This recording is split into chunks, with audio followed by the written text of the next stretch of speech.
হজরতুল আল্লাম শহীদ মরহুম আল্লামা দেলওয়ার হোসেন সাঈদী রহিমাহুল্লাহ ওনার স্মৃতি বিজড়িত আজকের এই ঐতিহাসিক প্যারেড ময়দানের তাফসিরুল কোরআনের প্রোগ্রামে সব আছে।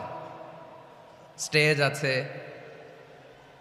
শ্রোতা আছে, প্যান্ডেল আছে, মিডিয়া কাভারেজ আছে, কিন্তু আমাদের কলিজার টুকটাটা আমাদের মাঝে নাই।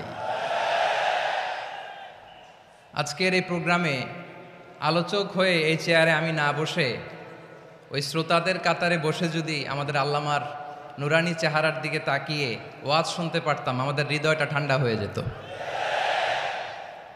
আমাদের তৃষ্ণার্ত হৃদয় শান্ত হতো। সব আজকে আছে, কি যেন নাই, ঠিক কিনা বলেন? আল্লাহ তাআলা প্রতি 100 বছরে একজন মুজাদ্দিদ পাঠায়, প্রতি 100 বছরে একজন মুজাদ্দিদ, যিনি সমাজকে সংস্কার করেন।